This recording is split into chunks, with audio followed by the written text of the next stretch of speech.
Hello everybody, Ben Rogers here, the Raptors Digest, reacting to the Toronto Raptors 125-121 win against the Philadelphia 76ers. Ryker, whenever we play the Sixers, it seems like we end up taking it home with a game winner, and tonight, Stanley Johnson, let's just start it off with this, the spicy Pele of the day. Clutch God Stanley Johnson came out and iced this game for the Toronto Raptors with like 1 second to go. Ben, I didn't want this game to end. This basketball, picture this. It's a utopia, a basketball utopia where every time a player touches the court, any game, the bench is that hype. Ben, it makes it fun to watch. When 9:47 of the fourth quarter hit and our scrubs, the third or fourth line scrubs, all touch the court, you know what everybody's thinking. Oh no, this is about to turn unwatchable. And just the passion on the bench, the 76ers and the Raptors starters going back and forth with the celebrations, and then the tightness of it, the spirit of the game came alive, Ben. This was fun. Yeah, no, we had the deep bench on there, the fourth quarter, and that's what we got to talk about first. Usually we go through the main guys playing the most minutes, the most points, but off the bench, they just came out and played with so much energy, fire, ready to go. And we've been talking about it. They're all trying to earn minutes for the playoffs, and the one guy, obviously Stanley Johnson, the game winner, we can talk about him after, but the one guy that I think, in my eyes, earned the most amount of minutes and I think cemented maybe potential for a rotation spot, especially in the first round series against the Nets, Chris Boucher. The couple of opportunities he's got in the bubble, he's been absolutely phenomenal. 19 points, 9 rebounds, a career high 4 blocks for Chris Boucher, 7 of 12 from the field, 4 of 6 from the three-point line. Ryker, our issue with Boucher this year, because he's amped up his game, he's amped up his rebounding, his ability to defend. We were worried at the start of the season whether Boucher could really defend inside. That's been not an issue whatsoever, but surprisingly, the one thing he did really well last season, the three-point shooting, that's been where he struggled this year, but in the bubble, the threes are going down, he's scoring at the rim, he's defending. He's just been playing remarkable in the opportunities he's been given. His form, his shot, his jump shot, we talked about Stanley Johnson maybe having fundamental looking basketball. You talked about his form. It looked like he knew what he was doing. Chris Boucher, he's the opposite end of the spectrum. His shot, it's a mystery wrapped in an enigma. It looks bad. His shot form is gross. Larry Bird shot had something. He's got something altogether, Ben. But it goes in. Hey? And I was unfortunate enough to have to watch the 76ers feed tonight due to some technical difficulties at home, and their commentators said Chris Boucher is deceptively strong. They made that comment, Ben, and that's not the way that I would describe Chris Boucher. But hey, if the opposing team is giving him that credit, and he's making they shots. Saw that photo that was floating around of him before the boat. Yeah, we'll have to pull the curtain back on the truth line, that photo, after some point. But some emphatic blocks tonight, some good shooting. I think he's playing his way into the playoff rotation, Ben. He is. Matt Thomas is. I think it seems like Terrence Davis has lost his swagger a little bit. But if we're looking at the last 2 games for Chris Boucher, they've been spectacular. Yeah, no, most definitely. And, jokes aside with Chris Boucher, he definitely does look bigger on the court. You definitely can see he's not getting pushed around as much in the paint as he did at times during the course of the year. But even then, his ability to his length and positioning and ability to get high does make him a solid rim protector, even with a lack of size. And he gets up for the rebounds, he's hustling. And, you look at him and a guy like Rondo who struggled dribbling and stuff occasionally tonight, had a couple of missteps, but he played a solid game as well. He's starting to do the things Rondé does on the court, I guess without the passing and a little bit of the mobility, but the ability for him to shoot that three, it's going to make tough decisions for Nick Nurse, obviously, to decide who's going to be that sort of 8th man big that they're going to bring into the games. Well, Ben, what is your thought then? Because they do 2 different things for the most part. They are coming a bit closer together, or I guess you could say Chris Boucher is bridging the gap. But ultimately, playoffs are a little more defensive-oriented. Would you trust Boucher to get out there and rebound, defensive rebounding? He obviously brings the effort on the offensive side, but would you trust him boxing out big physical opponents, or would you still give maybe the one up to Rondae Hollis-Jefferson? I'd have more, even though Rondé's smaller, I probably would have more faith in Rondé guarding his position and being a rebounding player for that, especially where he's more of a veteran, even though I think Boucher might be older, but he's played more seasons. Rondé's a bit more seasoned in that sort of sense. But I think you got to give Boucher an opportunity, because the ceiling as to what Boucher can give you is much higher than what Rondé, especially what we've seen tonight.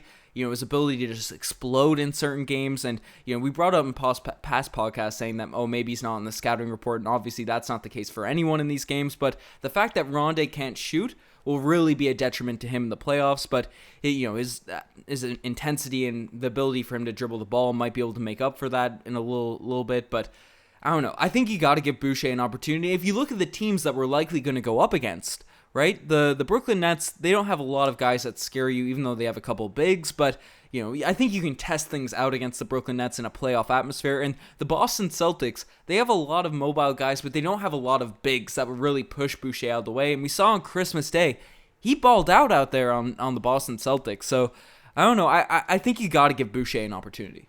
But it's the same. You could also say, though, because Boston is a little bit smaller and Rondae Hollis-Jefferson's game revolves around this relentless attacking of the rim and grabbing those boards, that he'd be able to maybe get those offensive rebounds. But I mean, I guess with the length of Boucher, you could say the same thing. So it's interesting, and I am curious to see how it plays out. Of course, in that first round, that Brooklyn series, I'm pretty sure DeAndre Jordan, I'm 99% confident, could you confirm, is not playing he's in the out bubble. Of the bubble. Yep. Yeah, he was positive for COVID, so he's out.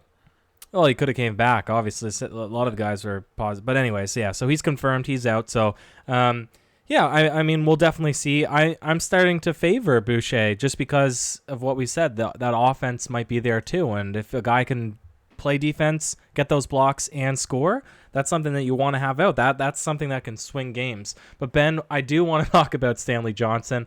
Yesterday, we hounded him. Or 2 days ago. He played well. He played well in his last game, the breakout game for Stanley, was it? No. Remember the most recent game was the Bucks. Yeah, it was 2 games ago. We said that the DeMar Carroll maybe needs to get renamed, and the comment section mainly agreed. Tonight, it almost seemed like it was a bit of a joke. When the bench, when the people that are on the bench, it's typically our starters in our second lineup, when they're all cheering a game on that really means nothing, you take it for what it is. It's a little bit of kind of making fun of the situation, but they're still supporting the guys. And Stanley Johnson, he ultimately gets, as you said at the beginning, that sort of game winner, put back, tossed it up there, close range shot. And he didn't take it in a mocking way. You could see the big smile on his face when he was going back in. That timeout was called. It seemed like it meant a lot to him out there, Ben. Well, the thing about it is, it wasn't a joke. Both teams were actually playing really well. The basketball honestly picked up when the deep bench went in, which is a really surprising thing. But obviously, this isn't a game that's super important in terms of standing or seeding or anything like that. So neither of the starters really took it super intensely from what we saw. Obviously, Norman Powell had a solid game. We'll get to him after. But when the deep benches were in, that's when the intensity just really ramped up. And that's a real basketball game for these guys. It's a real regular season game. And they played well. There's no denying all the guys off the bench. Boucher, Rondé, Hernandez, who we have to talk about. Matt Thomas down the stretch. He struggled in his first stint. And TD, even though he didn't score that much, did a solid job in getting around. But anyways, Stanley Johnson was playing pretty solid. He made some really nice passes. He had a really clean block.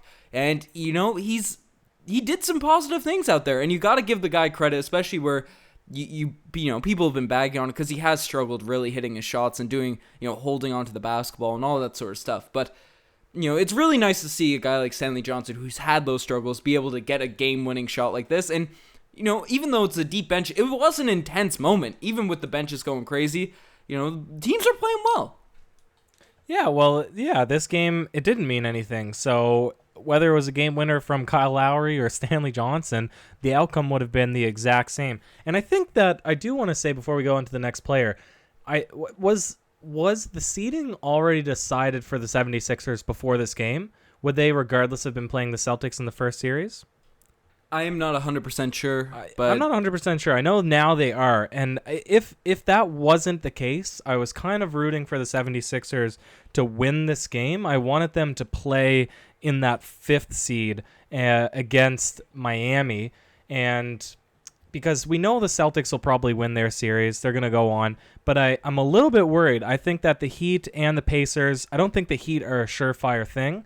And if the 76ers end up beating the Heat, if the Indiana Pacers end up beating the Heat, they have no chance against the Bucks. I think I'm still reserving some fragment of hope that the Heat could beat the Bucks, just so we don't have to beat them, and there's the better Giannis to Toronto hopes, Ben. So that was the one thing that I was hoping for this game, but you know what? I'm still happy the Raptors went out and got this fun win. See, I really want the Raptors to win this one because the Sixers have played really well against Boston this season. The Celtics really haven't had an answer for Embiid, so I think they're the best matchup out of those 3 teams, as you brought up the Heat, the Pacers, and the Sixers, to really give the Celtics a run, even though you'd think the Celtics are going to win, but I think the Sixers could potentially surprise the Celtics more than any of those teams, and we had this sort of conversation in the Miami Heat-Raptors game where I'm a lot higher on the Heat than you are, so I think that I agree that it's not a surefire thing they beat the Pacers, but I think they're a lot better matchup, especially with Sabonis out, against the Milwaukee Bucks. And they've really played well against the Bucks, and if the Heat are able to beat them, they're the other team sort of going after Giannis, so I'd rather them sort of get that shot, get that opportunity, but we can talk about another thing, though. But that's another thing, though. I want to briefly say it. Yep. Before we go back to the Raptors, I would agree with you that the 76ers do match up well against the Celtics, but I would 100% rather play the Celtics just to make a fun series, finally put that rivalry to bed, rather than go back and play the 76ers for, a run-it-back season, although that would be fun in its own right, but I would much rather see the Celtics in the second round. Nah, I'm trying to see the 76ers. I think I'm much more confident against the Sixers, but we can make a whole podcast on that. There's a couple guys we got to talk about. Duan Hernandez, Ryker. This guy came in for 4 minutes. He's had 4 points on the whole entire season. Obviously been injured before the bubble really occurred. But came out here, splashed a 3, got an and one, missed a couple of free throws, but knocked down 1. 6 points, 2 assists in 4 minutes of action. His points per minute, points per 36 are going to go way up after this game. He's a player, obviously he's not going to get run in the playoffs just being so inexperienced but being a rookie, but he was a guy I was really excited about coming into the season, but unfortunately dealt with injuries. But I'm happy we got to see a little flash of what he could do before this season really ended. Yeah, well, I've never really seen him play to date, so it was interesting to see him out there, Ben.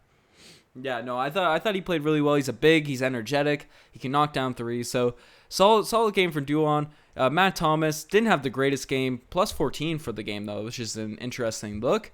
But he showed up down the stretch, knocked down a couple threes, so that we don't have to dive in too much about Matt Thomas. But a couple guys, we may as well talk about the starters, the guys that are in the playoffs for a couple minutes. Norman Powell, absolutely monstrous game, 17 points, 5 of 10 from the field.